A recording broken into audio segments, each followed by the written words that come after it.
खुश आमदीद। आज हम एक बहुत ही दिलचस्प मौजू पर बात करने वाले हैं। एक ऐसा अमल जिससे हम सब गुजरे हैं, पढ़ना सीखना। कभी सोचा है कि जब कोई बच्चा पहली बार किताब खोलता है तो उसके जहन में क्या चल रहा होता है? वो कागज़ पर बनी इन अजीबो गरीब शक्लों को बामानी अल्फाज में कैसे बदलता है? आज हम उर्दू ज़बान की मिसाल लेकर इसी हैरत अंगेज सफ़र को समझने की कोशिश करेंगे। तो आज हम क्या क्या जानेंगे।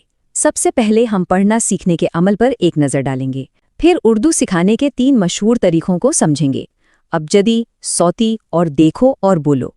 और आखिर में इस अहम सवाल का जवाब ढूंढेंगे कि भाई इनमें से कौन सा तरीका सबसे ज़्यादा कारआमद है। तो चलिए अपने सफ़र का आगाज़ करते हैं।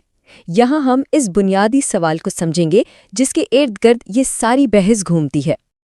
ये है वो बुनियादी सवाल।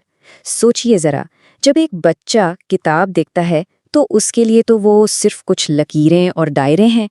तो वो कौन सा जादुई अमल है जो इन बेमानी शक्लों को बामानी अल्फाज में बदल देता है?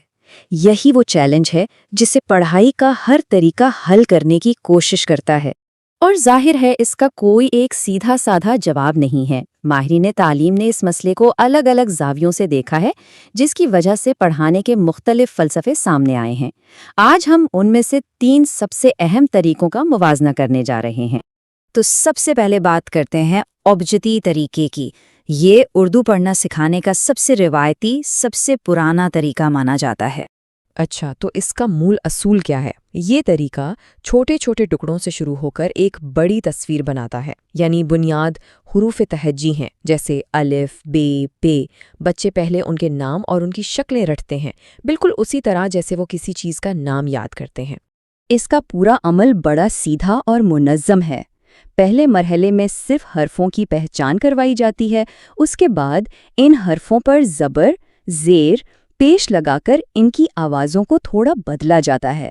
और आखिर में इन जोड़े हुए हरफों से छोटे छोटे अल्फाज बनाना सिखाए जाते हैं, जैसे अब या रब, रब। अब इस तरीके की सबसे दिलचस्प बात यह है कि ये सदियों से इस्तेमाल हो रहा है। जैसा कि इस माखज़ में भी लिखा है, इसे कदीम तरीन तरीका कहा गया है। आज भी पाकिस्तान और हिंदुस्तान के बहुत से स्कूलों में इसी तरीके से पढ़ाया जाता है, लेकिन इस पर काफ़ी तनकीद भी की जाती है। इस तरीके में सबसे बड़ा मसला ये आता है कि हर्फ का नाम, मिसाल के तौर पर जीम, और किसी लफ्ज़ में उसकी आवाज़, जैसे जग में ज की आवाज़, बिल्कुल मुख्तलिफ हैं। इस फ़र्क की वजह से बच्चे अक्सर उलझन का शिकार हो जाते हैं।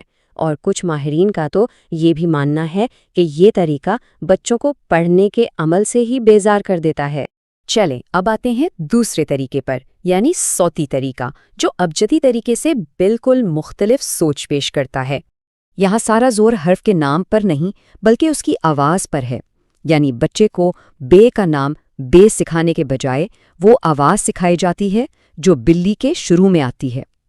ये भी एक तरकीबी तरीका ही है, मतलब आवाज़ों को जोड़कर ही अल्फाज बनाए जाते हैं। इसका अमल बहुत सीधा है। बच्चे हर्फ की शक्ल देखते हैं और उससे जुड़ी आवाज़ निकालते हैं।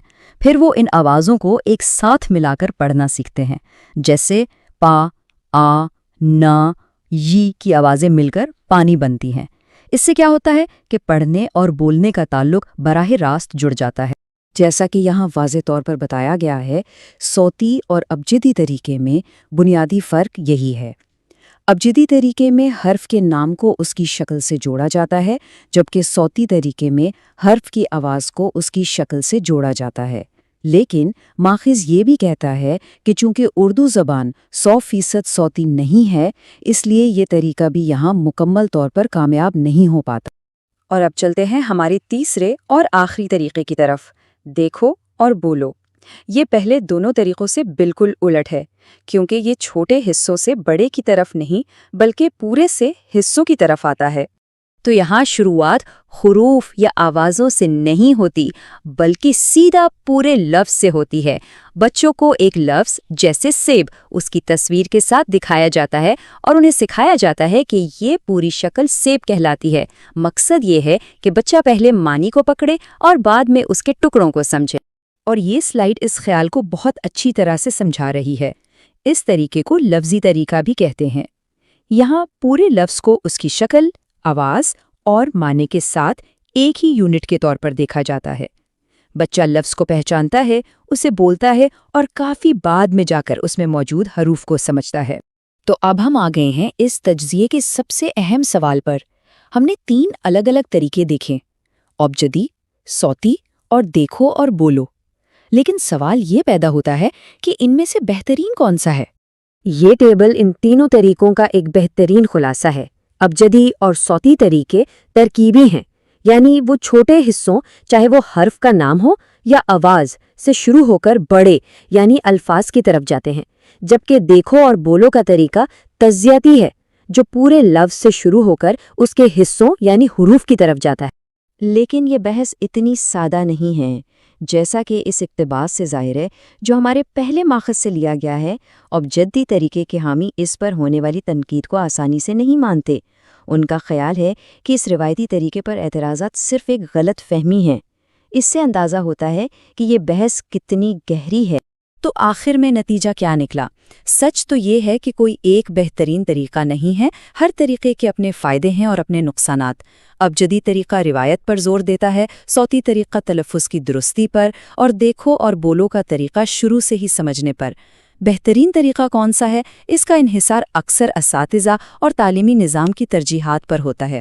اور یہ ہمیں ایک آخری اور بہت اہم سوال پر چھوڑ جاتا ہے۔ آج کے ڈیجیٹل دور میں جہاں بچے اسکرینوں کے ساتھ بڑے ہو رہے ہیں، کیا ہمیں ان روایتی طریقوں پر نظر ثانی کرنے کی ضرورت نہیں؟ مستقبل میں پڑھنا سکھانے کا عمل کیسا ہوگا، اس پر غور کرنا بہت ضروری ہے۔